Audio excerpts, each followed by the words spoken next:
fio e toa ngā mai.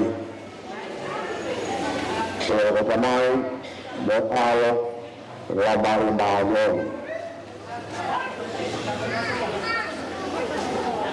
Ka vua o pilo mana, tuika, mo hoi,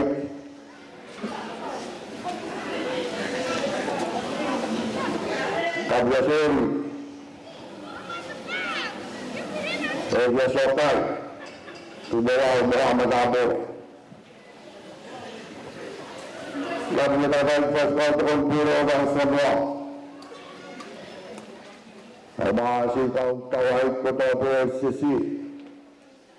Kau kat lotu o kutau wataha I pangai. Kapue sebani mawang ahon.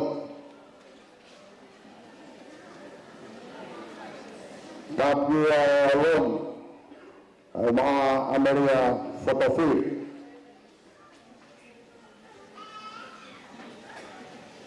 Kapatu menurut waspawa o family. Kapatu kiong o family. Uma solo mobuani. Utau fataha I pangayo eiki. Ke whakapato o tau whakamea whakata. E ua ko whakawa.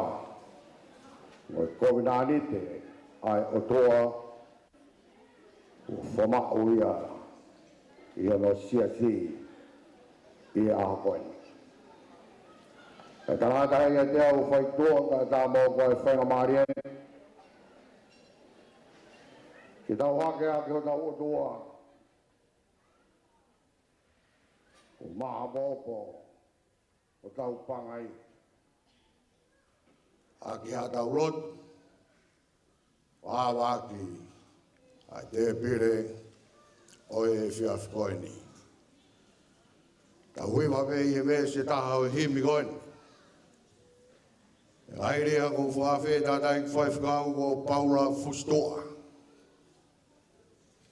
E whamore more, eipe. E lawa mai o whaiha tau rotu o whawange ai te pire o e ahapoini. Kainanga o ki o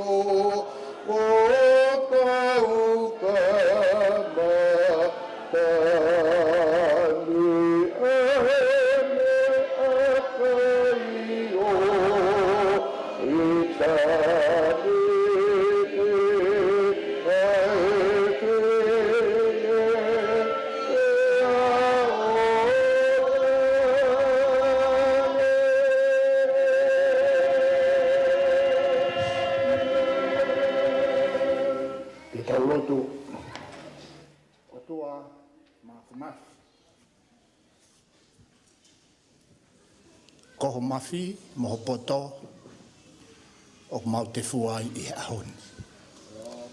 Whakamaha po ki mau tolu pa mei he niwa kai. E mau whoki pe ki a sisu. Ko hui kai tonu e mau whanonga.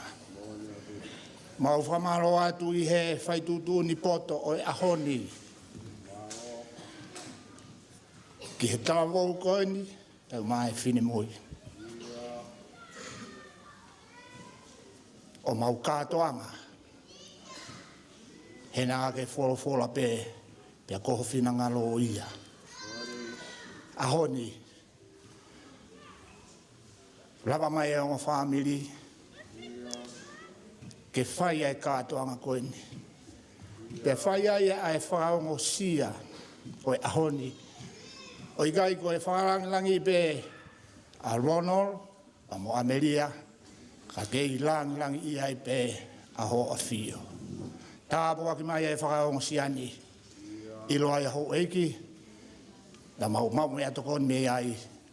Maua ha mālohi ko hui ko ngai whatongia ko hanga mi mo ana. Ia sisu Christ ko alo ka ko mau whamo ui. Amen.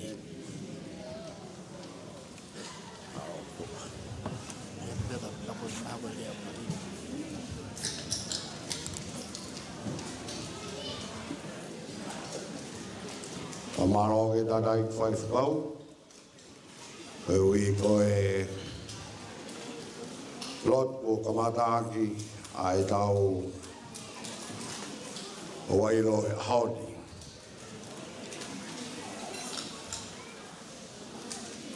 Ange peka lotu ko tau whanongoang. Ka whawhita ai ke o tua. E ui koe haoni. Iai pēa e mea ia ka inga. Whamore atu pe tui loko mana. Tupe moa ke u rea pe. Ui koe anga e tau wholonga o e whiawhini. O kore at pe koe ui koloto whareni. Lotonga mo ua e tau ma me atoko ni. O koe ke utoi ilo au pe koe hae uhinga utoi whai e longo a. Ko whee ngutu o ma me atoko ni. Ko haa ko toi rea. O kou kore whamore at tau he molu malu. Ko ui hena tau hifo me saione. Mono fu koloa folofola. O e whamatala o tua. Pea tau. Ke haa pe ai he tau katoa ngā. Ai nau whakaotua koe talango fua. Ke whamaa bōboi ki tau tolu he ahoni. Ia ngāhi rea, e whakakoloa aki, aho tau hao whangā. E ahoni, o i kai ngātā i he ngāhi talatala i whāne, ka koe ngāhi whelongo aki, ai ngāhi kupu o i whāmiri. Kua fuoloa e wā mamao. Whanonga, mai e kau whanonga mei Amerika, mei Tonga, mei New Zealand, sia pani, sia mani. Mo whē fua i he tapa e kolope o kuiaia e kup whekaukau aki o e whamiri. Ka i he tala e nofo a e whonoanga. O whakatahataha i e whamiri he ongo kātoanga lalahi pei ai ua. Ko e fuakawa o e whai o hamari. Pea mo e ui o whai meilo tolangi ki he mo ui o e whamiri. Pakoi au pehe ai whia o e whiawhini o e tau whemamata aki. Ai ngāhi kup whekau aki o e whamiri o mea mai ai e tui loko mana. Whahai, ai whekau aki, ai whamiri. Pea koe ia o kore whakamore atu ai.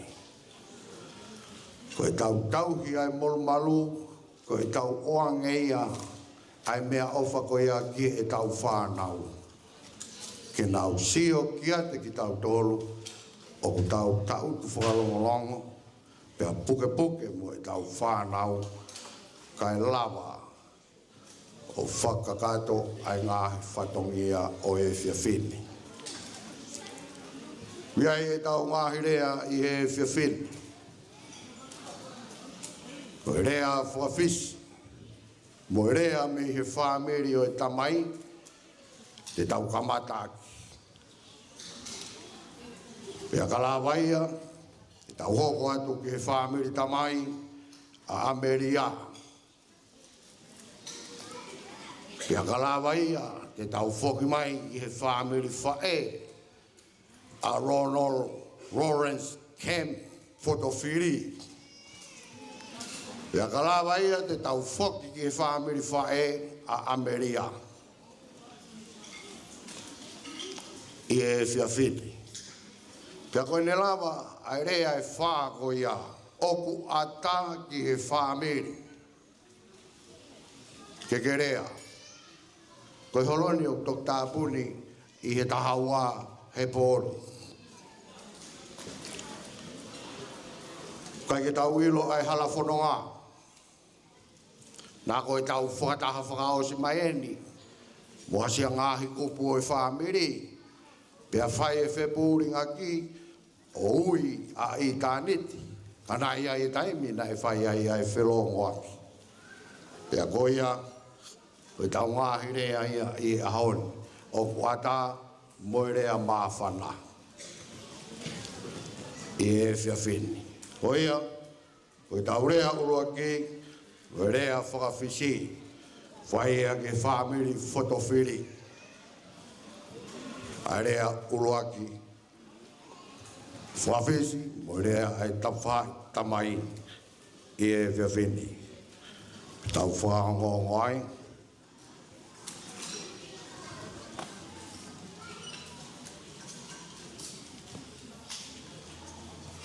Lea, whai whakau, pita tatafu fotofili. Palo.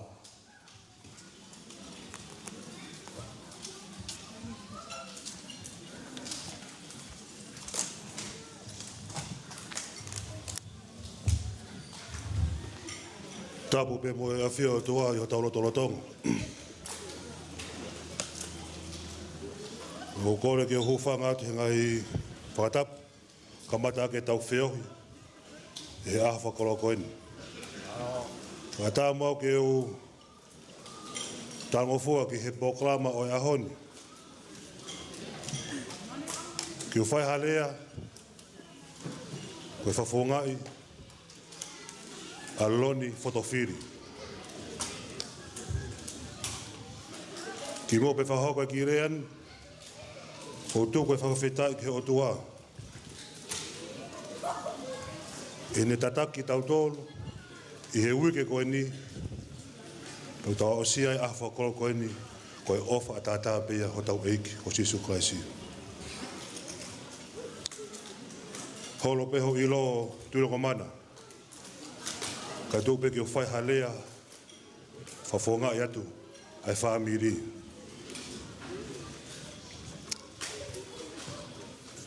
Rua ke whamalo, ko whamalo atu, e whai whekau pūre, tokoni o wai whanua. O maa kau whai whekau, moi siasi. E mo tatak whakalau maarie, e tau kātoa ngā maari, o wikendi, tau yuna I eni kuhi, ko mo lotu lelei, na mo mai mo ia. Pere whok whakmalo atu, ka sokai, mo kolonga tata. Kainga wheremea, umaa kainga, mi hawhewa. I he mau ha kaunanga whakawhoofa pitu. Ke maulau kau aki, ko mauloto whare masiwa.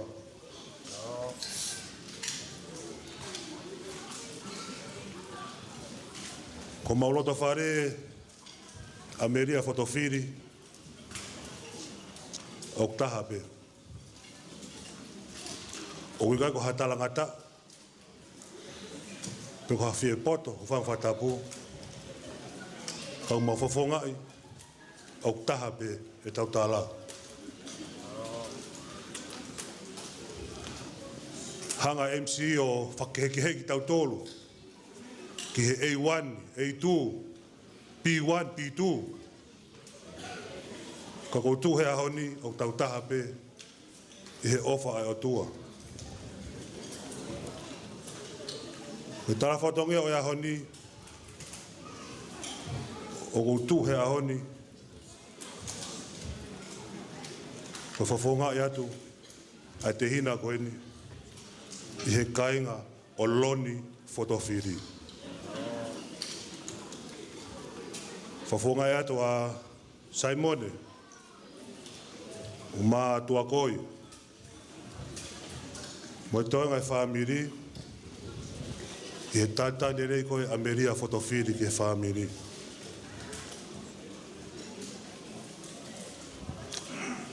Ma aloho ofa he te hina koe ni. Pag maunofo ko ni ko pou ko tau atu. Ke langa whare o mau whai. Ka pau ia hato no aloni. Whai te riha pe koe Amelia.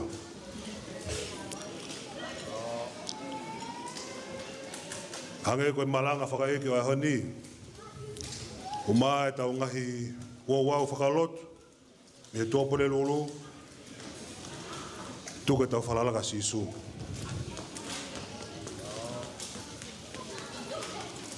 Te mautu whakatawhaki pe. Kau whewhekau mai siasi he pōpō atu.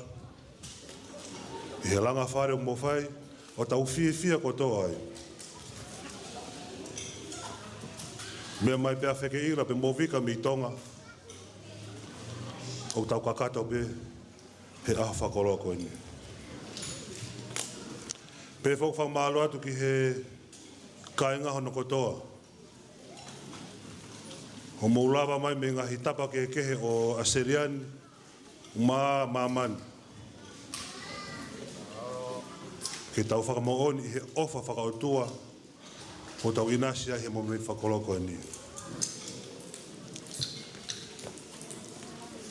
No whakaosi pe ki rea, whakawhisi o koatani,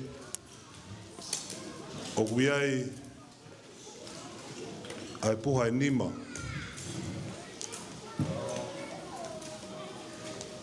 Taha ai hoi whangangalangi o ahoni. Tuloko mana tuita. Honoa, ko heu i whanga. Hono tolu, o talahiwa, Kemp. Hono wha, mehitanga o Amelia Fotofili. Hono whakaosi, koe puhaia e whewhekau pure tokoni o i waiwhonua Australia. O gea pe me mo i tohi ofa ai whamiri e tō whakahoko e ke tangata malanga o i ahoni te hiri e woawo o i whiawhini. Pono whaasi pe koe pola more e ki whamiri koe ni o Amelia Fotofili tua o whaatu. Maro.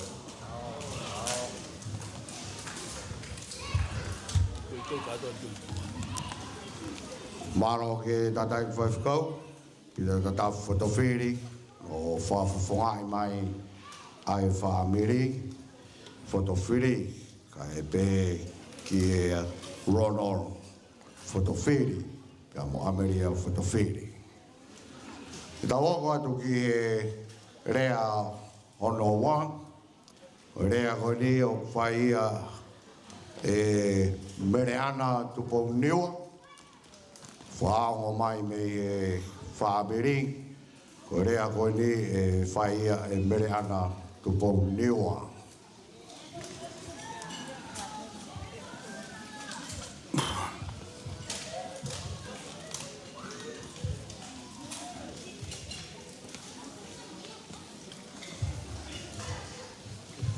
Kole ke u whatape mua ke a whio ai o tua koe mawhi pia mo i wuni malo. Pia ko ia u whai ki ai aloga o ki kātoanga masiva e ahone. Ko kole ke hu whanga pe mua kai koe hau eki, taine hau eki, hai hau eki.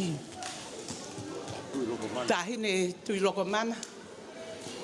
Ka hu whanga te ngai tala whatap ko toa pe ko osi hono a whaki. Ka puke ai ki whainga maari e koeni. Ke tali ai ki koloa. Whakawawe ko tō mai. Ko whawhetai ki he o tua. Pea moia ko toa pe o kia teki mau tolu. Te mau whakawhetai ki hono huawha maa o ni e. Nei whakahoko mai ko e rea whakataha pe ni MC as family o e tamai, pea mo e family o e whae. Ko whia lahi e ahoni, ke whakamalo, he ngahi, ko loa wholofola ko hifuaki pea mei mo unga, o tau inasi ai, i e aha koe ni tangata eki whaiwhikau. Ko tau tala e ko tō, ko tau whoki pe ki api. Kau kai peha ki tūnga lea, o kou fie whai pe mea ki whakahoha, ke whakakakato ake ki whatongia, ko wahea pa moota. O kai ki lea o kutaka, i ki motu, pe koe ki maka, na e tupu ai si Amelia. Hawhewa e tara ki kot, maari e mua, ai tō onga whakamotu. Pau te aipe ki lea taha pehe, hiki mai peho mua wala, ka koe hawhewa pe koe. Pau te aipe ki lea oku tō, pa mehe otu kine kina, koe where a mea. Kai ke, koe ki tu unga pe ia, oi whakahoha he ahoni, he koe ki i fo i one pe, ko mau lele mai pe me ai, pia me he otu haapai. Tō kua, pa kou whakamole mole ki he pangai e kini, kai whai pe haki lawe si, ke ki tupu angani, pia mo ki fumakani. Haa whe o kuwa, tō kua, nai awhio e tamaha e motu ko tungua. Pea neongo ai ngahi kolo tala o Tonga, ka nai whetuku e le leitaha ki motu ko e ni. Koe mau whanongo he ngahi whananga e mātua. Nai mea mai e tamasi. Alo e tui Tonga. Koe tango nai whai ki e tahine tamaha. Pena ne a whea ki kolo, mo ki motu ta e iloani. O ia e foi tahine whaka aufo ofa. I haa whewa. Pea tō kua nei hau ia o awhi, hono karia he motuni. Ko uhi, koe whaka aufo ofa e tahine. Pea tōtou whai, ai langa katoa pa moe, tue e pa moe mawawā. Pea tō kua nei o ngona oa o atu ki tungua. Pea koe tala nei pe, koe toi haa whe e, oku wawā. Hena kei ke kawa haa whe wahe lau, koe ki motu tā iloa. Ta tōtou langa kato, ai ki motu he ai e oho e wholau, o ki ai lea nei tō ai, koe api ko whakaos kato. Ta tōkua, ne liwake e wholau, ne mawai ki tahine ko ate, o tupu ai wā, hange ko lere atu ki motu o hiki ki olunga, koe uhi,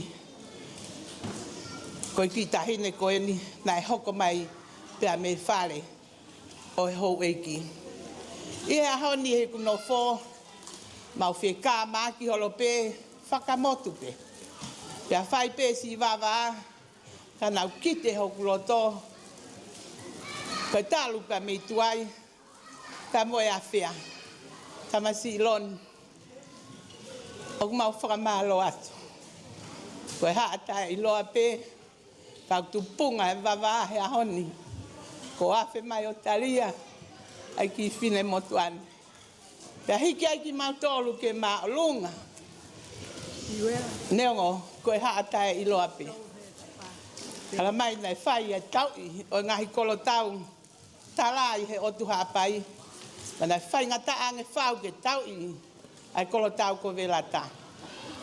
Pea nei omi, ai o koko ha kautoa, nei piki ai taha kautoa o hawhewā ko mataitini. O ne alu hono karia ko e moatunu ke whai ai tau i velata. Tōkua, nei whai e tau he ko kolo na e vela. Pea whai ngata ange whau, e nei malu ahono a kolo i. Ka nei hopo atu si mataitini. Tōkua nei toka tau whahau, he tau nei whai. Pa tanga ki ono fofonga o sio hake, pa ne talange. Mari e tuu, he neu mei toka.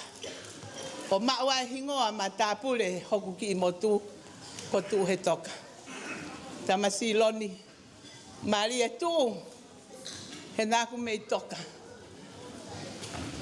Ta toa i pa mo tala, mari e, Peha fewa. Tala ki kotu na tu mo ta fatofua. I na tau na fai. Mali e tau ne ongo ko ongo motu. O ana siva ho amana ki. He ne ongo ko fanga ki motu ki mautol. Ka mautu. Pe amo lo tu pe amo sova. Ko ia mau kolo tau maluanga. Mau o fatu ke familia ikin. Pe hange ko hiki ki olunga. Hang mau pole pe. He mau ilo. Ko ngahi un le leini ko toa. Ok me ia si hova ia. Au lave mua ke si otu kine kina. Neongo ko si tamai a Amelia pa me iai. Talamai nai whai e kātoanga. Nai hawa where mea pa mono ngai uto kene kina. Nai mau e mea kotoa he kātoanga. Talamai koe pātā pēnei kai ke mau I where mea. Kai ke o mau ofa atu. Kia te ki motol hono kotoa. Ka me si kāinga me motu. Kai aha lea e whakamata tua koe tua kita. Ka ko whakawhitai ke eiki. He kātoanga e ahoni. Hange koe ane lawe ki ai malanga. Koe fuafua mana nai hai kena I kāleri. Me si ai vi. O si kainga I whae o mele. Kana ne tala. Mo tala ke tamaka sisu. Kai long ha mea te ne tala ka te motolu. Mo tala ngofua ki ai. Nai whikau ke whakafono e vai. Kari liu koe uaine mo nia. He na nau talango fua ke whikaua sisu. Koe ahau ni pa mono kātoanga. Whakawhetai sisu pe maloho ofa. Mau mata mea tau wheiva. Mau tu noa pe kai taua sihova pa maki mau tolu. Tahine. Mau fia ke whakawhetai hoa whea. Ai pangai koe ni. O koutui. Moi ofa lahi atu pa me ongo whahai. Kia te koe mo si o mea mai. Kai o maa tangata malanga I ko speli he ahon. Lewe ai ki lea kau tatau atu.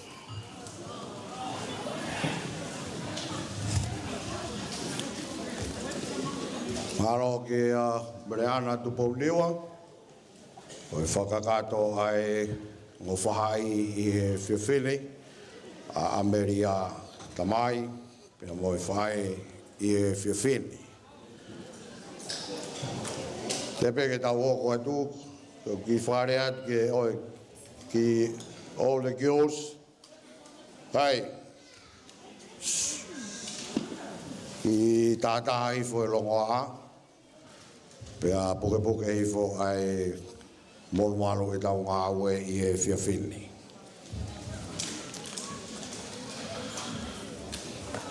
Tuke o hufanga atu ai pea o he talamalo e lotu mo I whanua. Tui loko mana. Mo weki.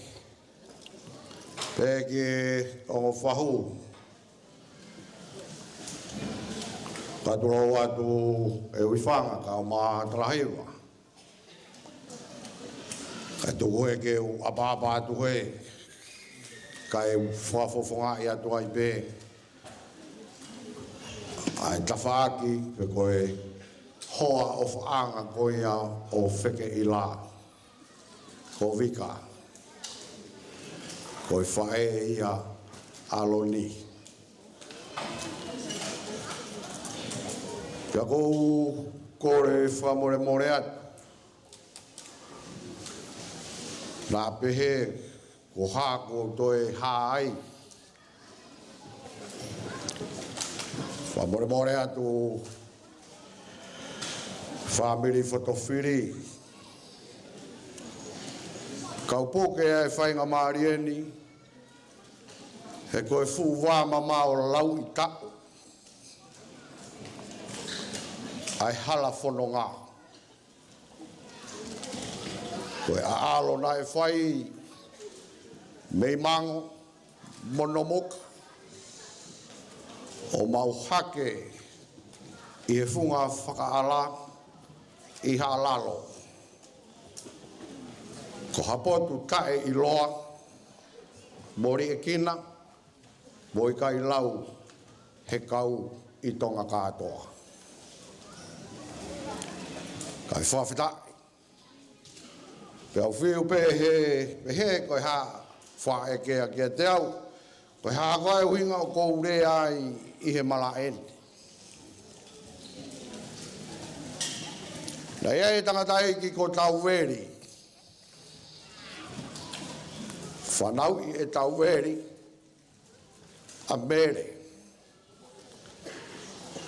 Pea mauhoa a mere ki niu toua. Mo tangata ko kata. O whanau iai e kata mo mere. A vika. Ko vika ia le whanau I aloni. O tuunga I tau iai he ahoni. Na ia e tu o whewhine o tau veri. Ko Luisa fuetahi. Pe whanau I e Luisa fuetahi. Ai whanau tokolahi. O kuia I e whinei, ko Maretina, me tuisela. O kunofo I tiwai. Ko whinei ki ko ia. Na ia I hono tuonga ane ko Thomas, mo Daniela, Pagreata. Ko ia o kutupu ai motu ani. Pea ko kore whakamore atu pe, ko e toki, ko ngoi eni hoku lau maari e. Ko e hui he ku whae kea mai, ko e hakoa huinga o kukere ai he me ani. Pea tāu pea moau e ahoni. Whamore atu kui lo mana. Ko family tai I loa e dia. Kai whai e siu a wheke I la. Siu. Whai ene siu. O ne to'o ai e taha ho mau loto whare ko vika. O ne lau ko hosi ono hoa o whaanga. Pe hange. Na e siwa uha mea he whamiri koe ni. Kana I kai. Pako mau whatoki a pe ia. Ko se mau tuupe he tua pui. O teke pe e la. O wheke I la. O a mai ki he aho koe ni. O mau kei tupe. Tamasi loni. Ko eni se o whakawhae.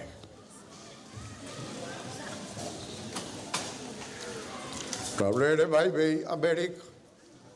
Ko New Zealand. Ko manatu ofa. Ke si whae. Kai lava mai me whakatoka. Ka kunau au kau mai, mo ki mau tolu I Senē, koe mau tu upe o teke pe langi o wheke I la. Ko si o mau whatongi a me koe tu upe he tua pui. Koe ha, ai tu uni a wheke I la. Ko ia pe ia te mau whai. Ko ia upe hea o whalahi atu. Kia te koe loni he aho koe. Leo hongu kei ki hene a whekeia pe a mowika hai ahon. Ko pita tataf fotofili he matu a koe. Moi whamiri. Whakakat. Ai whatongi a kotoa pe ia hai ahon. Pe koe au iai o whalahi atu. Ia ki koe, kai o maa ho hoa o whaanga. Kua fuokama, taingata, I he eiki ko si sukulaisi. Hei kai toi ai hamea tene veteki e whamiri. Koe mate e pēta. Ta tau whakamo on ki ai i e hoa whawe tamai. Mo e aro, o lau maari e maari on. I kai ngata i, ko si e tau whekau aki, ko uhi ko e tau nofo wā mama o he sotiak, mo e anga e whanonga ai kolope. Ko e tau whakataha he ahoni, pia ko e tau mātuku he ahoni, e lau i ta, a e tau whepūringa ki. Ka au mau e motuani a e fia ko ia. Na iai e ki mō meniti. Na e whelongo aki ai, a e whāmiri. I he aho koe. Taha i tala noa ia o e aho koe, lere ange hoki motu a hoku uhiki. O whiu mai ki a te au, ko hea koa e whamiri moloni. E au whinga ke tari ai whiu i ko ia. Pena ilo rewa he uhiki. Ahono tu unga ki a loni. Ko eke mai rewa e tahaia ki a te au, ko hea koa ho whilawe i mo Ameria. Ko tang, ko Ameria, ko i moko puna ia. Hai nei. O loloa. Ko au, ko i moko puna au o asairi walu mei fo ui. Ko motu lalo e, ko asairi walu e. Pea koloni, pea mo Ameria, o kuikai ko hakehe ia. Kia te au. Ko i tu unga ia o kou rere holo ai o whai holo i whakahoha. E maari fia o tau iai he ahoni. Ka koe anga ia o e whotunga o e motuani pia mo e whaamiri koen.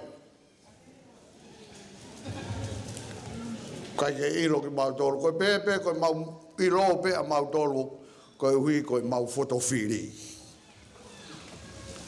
Kani kai e fotofili ia, kai ke ilo i ki mau tolu ia. Ka mga tuu ngai e mau fia he aho koeni. Ko e hui. Ko e whaameri koeni ko mo whai he ahoni. Ko whakataha ia i ai ongo whaameri. Pea tau tala noa ai, pea ilo e Ameria e whaamiri, pea ilo e Loni e whaamiri, he koeanga i e whanonga e whai i taimi, ko e whe tauhi aki, ai mo oni o e tauhi, ke o tua tauhi e whaamiri. Pea koe au pehea e tala monu atu, ke a te koe Loni, ka a Ameria. Koe lotu, ko tala i whare ki moua ki ai e tātai whaifkau i e malanga whaka eiki o e hauni. Ka whakotu o a sisu he loto whare, ko e ap fia ia. Paka more a sisu mei he loto whare, pe aku i kai i nasi ai whaamiri i he fia. Ko e au pe e talamonu anta wange o tua mafi. Ke ne whai tāpo aki. Ho moloto whare i halafononga o taimi ki i tāneti. Pe whoke e whiwhia i he mea mai e whakalangi e ahon. Tau kamagau i e ahoni i he kātoanga mari o e ahon. Ko matai koloa ia. Ko e lap mea mai ai whakalangi i e aha koen. Ko e au pehe e tala monua, tuilo mana, tawang ke o tua mafi, tāpoa ke wheitona, ko e uia, ko e whatongia, ko whakakat, i e ahoni. Ka iai hao mea, tawang ke o tua mafi, tāpoa mo whakamonu ia e ngahi, visone ko toa be, i e halafononga o taimi ki tāneti. Lewerewa e malanga, kau tatau atu. Ko e tau pōkala mahoko, te tau kore heni o kiai ai Exing Song. Ai family ke whai haki whamatala o tua i he tala whakatata o Exing Song. Pea koi au tau kore atu ke tau hoko atu ki ai. Pea kahiria o ata ai rea. Mau rei pe, tau mea toko ni, ko wihe e kukei toi lahi ai ngahi teu ai ngahi whameriki, ke tu fotofa ki ati ki moutolu i e whiawhini. Hoia, teu mai e tau Exing Song, kono taimien, malo.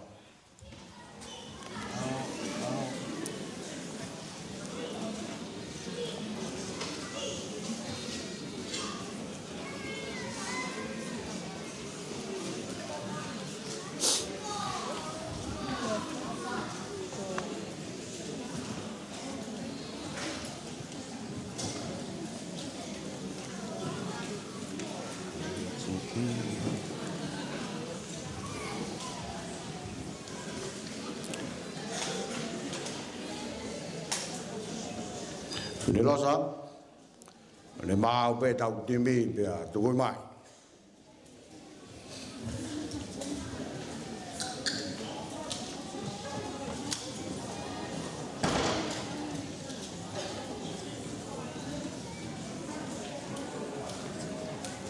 Aqui foi fácil.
Help me go for out.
Go away, me, find my half and girl. Fana ofo hokopele sikiepea. Kai kiuna wakamakawani, o afunga kola si ekie, kente afina.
Tuma.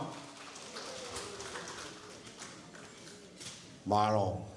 Tau ai a pas pia mai ki whanau koen. Amelia Fotofili, o la vai, ai tau e sing song o e hon.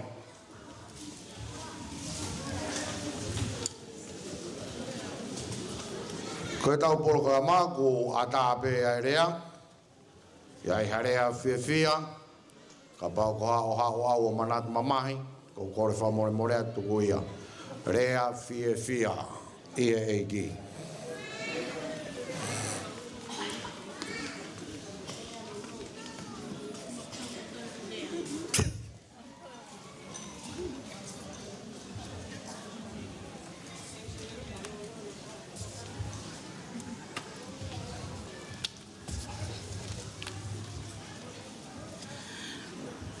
Kaukore ke u hufanga e ngai whakatap ko toa pē ko whakatapua me he malumalu e whaleni.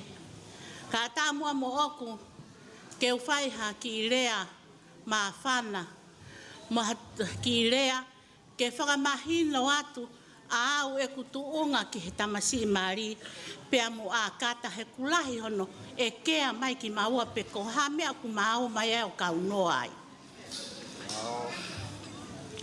Kau hangen ko lau, o sayang e kau noa he nofu noa ia. Koe,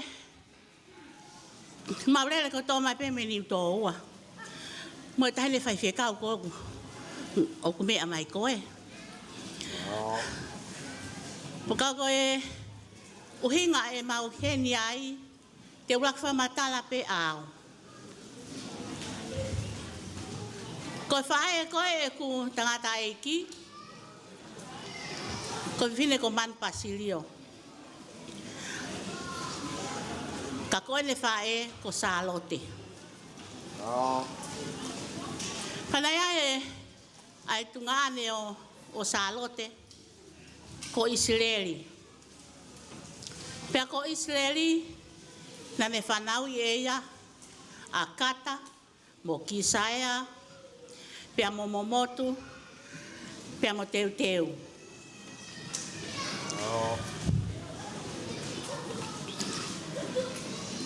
Koe me e tanga ia, ai whae, ai tamasi mari, ai kui koe a kata, ko a Kisaia. Kono me e tanga ia. Pea ko au lewa, koe me he tanga pure au ai whamiri. Koe me he tanga katoa nau tolu ko ia a e kukui. Pea koe mea ko whamahino atuai ka mou tolu. Ai uhinga e ku asiai he mari. Pea toi taha, o kui kai ke u kaunoa, o ku hau pe o whai hau whatongia. Neongo matamata kovi e ku ki tama. Ka nau wheinga ke matamata lele ka Amelia. Ko mea ia ko si lele mai ai mo a kata i he ahoni mo aho tō pure lulu au ke ahoni kai te whahamanga aue. Ko ma wheinga ke te ki aha ki oli hake matama ka Amelia. Ka hange ko lau, too late, ho mo tō e kumi mo tō ha matamata lele. O si Filipe Amelia ai foi ei. Ko ei pia ka Amelia. Ko ia ko uhinga ia. E whamatala ke tuunga o ku mau iai he ahoni. Pea ku where heni ai kau e mau kau o mai e nau kau o mai me ni utoa. Ho mai me Amerika, ho mai me New Zealand, ho mai me Tonga. Ka ku mau ilo. Ko oku fiu nau tolu, fiu au ia na whakasio nau topo whē nau tolu. O nau toi holo nau tolu ia. Ka koe tū ko toa ko ia ani utoa ko au ko pure ai. Ia nau tolu katoa. Mantui Amelia, kai aha mea toi whai, kai ke o toi tare ke te hau ha wholau mo ha wheitu. Ko au pe heni o ko nofo e ni te upure katoa ma au ka akata. Ai ka nofo ko heni. Hange ko lau ko hua pe ai tala noa ke marie Mo liori atu ka Amelia, mau ki tamasi. O ki kai ke ilo po e hamena sa ia Amelia, mau ki tamasi. Koi ai, neo ngoe, ai mea katoa, kau tau fia, pea tau neke he aho koi ni, ko tau wau sia, pea koe aho whaka osie ni, ai mari, ke tau mau ha fia. Maulele mai pe halane nai, he ka whoke o ngā mea mari me i mui, ka koau nau whawhi au koi mua, whauria a kata, ko peat. O ngā mea, e o se mari, te mopuna ki whia, o ewa. Kai ke lea mātahai, pe maa kata. Ke toi puna holo, kai whewhe ngā ue, ke nofo ngā ue, nā tuli nao ki tua. Pako whawhe tai ai, hoku lau mari e, ke umau, he o ngā mea mari. Ha loto, o whakatoa ki lalo e nā mo ui, he kamata anga e nā mo ui.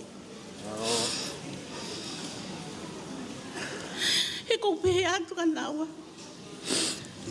Kai ke mo whetala mai. Ke uhanga ilo i kau tā ka huti ki ai maha fulama ke mo heka mai ai. Kau kou whakawhetai au ia. O ku mau he ongo mea mari. Ai whakatoa ki lalo, pia kamata aki. E nā mo ui, pamana family. Ai alu hake pe i lalo. Plahe ngai mari.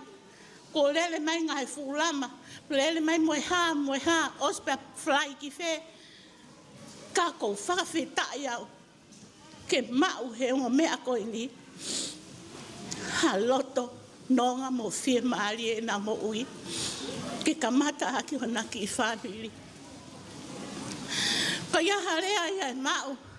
Ko kurea pia aku. He nau taka i tau he MC. Whamatala pe e ai hano whamiri o na koe me haalalo mo fe. Ka kai ke whamatala ia. Ai whamiri koe me ni utoa. Pea ko pe atu au ka akata. Te utu o rea. Pe he mai nau tolu. Nofo, pakelea no, ko pihat. Pake mo kau mo toia te au e kurea. Te wala rea. MC, na tonu ki ke whamatala, o gai mo e konga ki ni utoa. Pake ngata pe koe i halalo mo hihifo mo fe, ka kai ke ilo, o gai ki konga koe ki tamasi i me ni utoa me waslaa. Iyo, me tui a tamale. Te aha o lau. Koe ai, koe whakahanka lau, ko whakahatu pe ai ngahe mea, he nau i tau he MC, kai ke whamatala mai ko hau me waslaa. Ko ia ai ki lea mawhana, kai kātaki pe, ai hou e ki, mo e kau whaiwhe kau, mo mea he lea ka koe lea pe, ko lea ai mawhana. Lea os whaka ata he MC, ke ata e lea mawhana. Pea ko mopu ke ate whine motoa kona kulue mai, koe hau ia o whao ai mai ka mea te au. Ko ia ki lea maa whana o whai patua o whaatka mo tolu malo. Maro. Fu maro ke rea ko tau whanong kia e whiawhini. Rea whiawhia, maa whana o e whiawhini.